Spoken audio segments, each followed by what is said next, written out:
No. You just want to play. Hey guys, welcome back. This video is triggering and not gonna be like my last video. This is more of a here's what this is and here's how I cope with it kind of thing. But today we're talking about body dysmorphic disorder. Now, everyone at one point has worried about how they look, but with body dysmorphic disorder, or BDD, it takes it to a whole new level. Now, with everything that I found to tell you guys what it is, I searched a bunch of different websites about eating disorders and tried to come up with a good definition.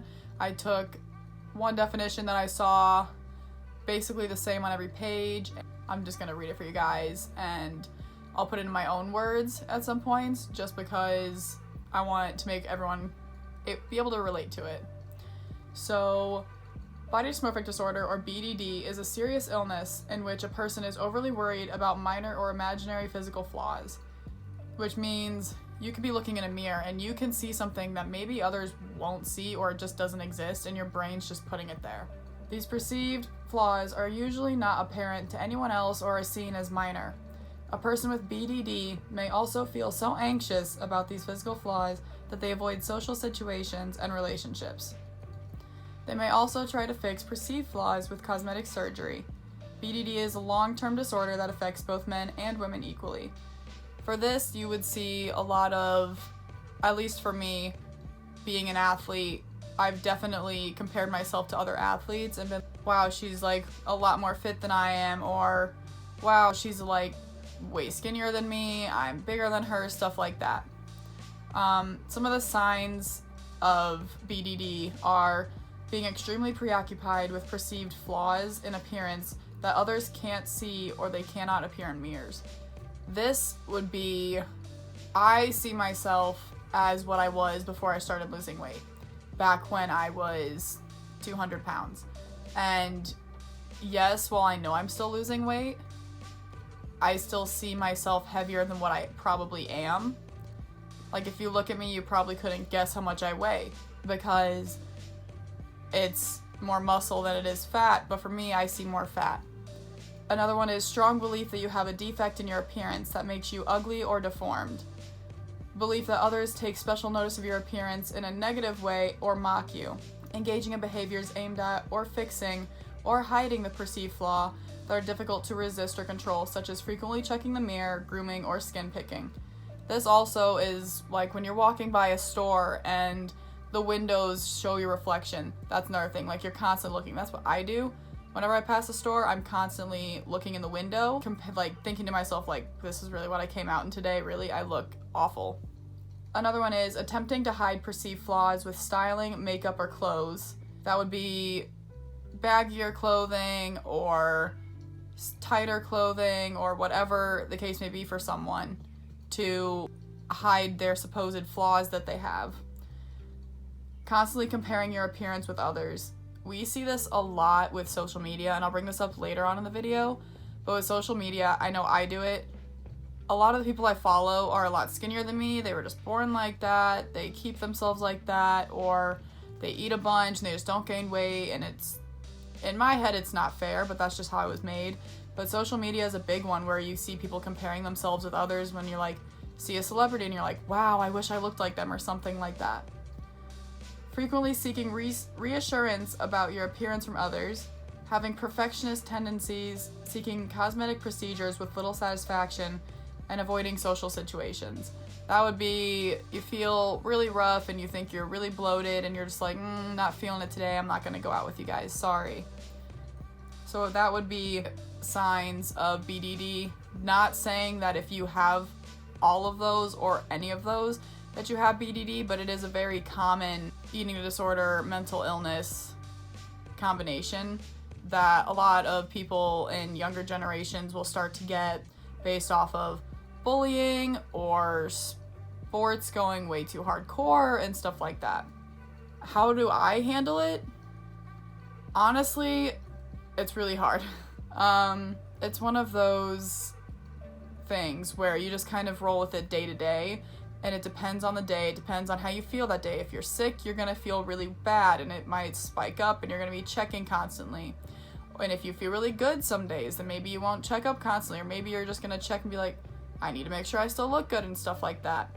But for me, things that I do that help me is sometimes I'll write in a journal, or I'll talk to a friend about how I'm feeling and being like, I just need to get it out. I need to like talk to someone about it, stuff like that. I've started socializing more just to make myself more vulnerable, and it can go two ways. It can help, but it can also make it worse, depending on the situation. A recent one was I went on a float trip with some friends, and I was beyond nervous to wear my bikini in front of anybody because I had been meeting them for the first time that day. They were friends of my friends, and I was super nervous to walk around in a bikini all day and swim around in a bikini with everybody else. And we managed to get through the whole thing, and I didn't really compare myself to anyone other than the first 5 minutes, just because nobody cared. We were all just there to have fun. Another one is trying to reduce the stress that you have by doing something you like. That's what I do. That's a big one. My personal life is a very stressful one. I'm constantly working, constantly doing things, taking care of my dog, just always trying to do something to keep my mind from going straight back to how I look. And one of the things that I enjoy doing so much is arts and crafts. It makes me sound like a little kid, but I love painting, I love drawing. I will go out to like Walmart and buy a canvas, and I don't know if you can see in the back, that canvas above my pillows. I did that one night when I was super stressed out and wasn't feeling the best, and it was just something that I really liked, so I was like, yeah, we'll do that, we'll see what happens. And 2 hours later, boom, we got it.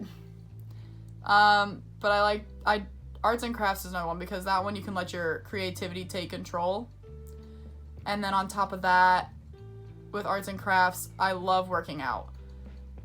Working out, I've been doing it since I was 4 with soccer, but I've recently taken up at-home workouts, some running, CrossFit, stuff like that, just to pass the time. I'm currently in Don Saladino's August challenge for the workouts, and I'm going to be doing that after this, so that'll be fun. But working out, for me, it's a big stress reliever. It lets me get everything out without hurting my body or thinking anything. It's just me and my mind moving things, running, whatever it is.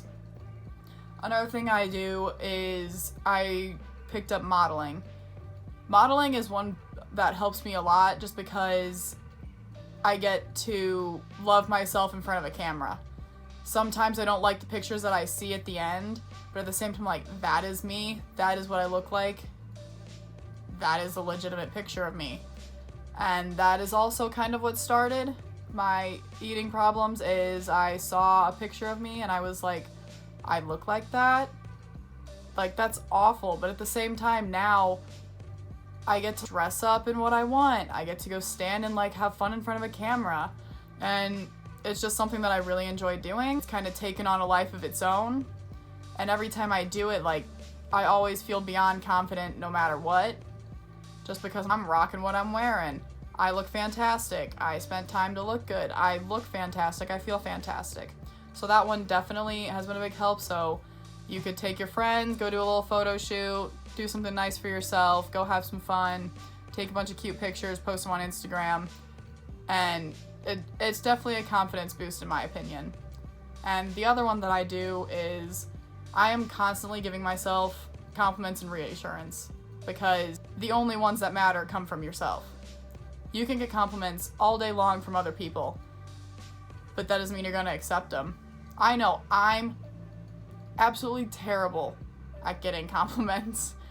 I always, sure, whatever you say, or something like that. And I just look at them like they have 4 heads, and I'm like, I look like trash today, but thanks. So giving yourself compliments is definitely a huge thing, and constantly reassuring yourself, like, you're fine, you're gorgeous, you're beautiful, you're strong, you're healthy, whatever the case may be. That is one big one, because again, you're gonna be seeing so many people throughout your lifetime, whether it be through social media or in person, that if you're constantly comparing yourself to people on social media, like the fitness influencers, then you're not gonna love yourself anymore. But if you give yourself compliments throughout the day when you maybe see yourself in the mirror and you're, I don't look bad, or you know what, I look really good today. Like just the small stuff like that can really change the way you think about yourself and really start putting you on track to getting through it, because BDD is a lifelong disorder. There's no cure for it. It's all in your head. So it's all about what you think of yourself. And if you start thinking about yourself as amazing, beautiful, gorgeous, hot, fit, healthy, then you're gonna start thinking that without even trying. So that is probably the biggest one, and the biggest thing that I can say to you guys is constantly compliment yourself and reassure yourself. No one's perfect. You're the only you that there's ever gonna be. No one has your metabolism. No one has your height, your weight, your body shape, none of that. You're the only you, and that's fine. What BDD does is it takes something you want to be, and that makes your brain start seeing things that aren't there. And that's why BDD is so bad, and that's why I wanted to start with it and make it be the first one that I make people more aware of, is because it can happen to anyone. It can happen to a lot of people. BDD can lead into the eating disorders and more mental health issues and just a long list of problems down the line, because it's with you forever. And that's why I wanted to start with it, is because that's where most of them start off. With it being a lifelong journey, I'm really glad that to whoever watches this video, whether I'm making you aware or whether I'm helping you out by sharing my tips with you guys, I'm really glad that I can be a part of that journey and I can help you guys out and help people understand and cope with it. I really hope this video was able to help some people, whether it's make you more aware or help those suffering with eating disorders and mental health problems find ways to cope with it. Other than that, that's all I have for you guys today. I hope you guys enjoyed. I know it was a little sad or like way too serious, but again, that's what my channel is all about. So yeah, I'll see y'all next week. Bye guys. I'm never getting this video done.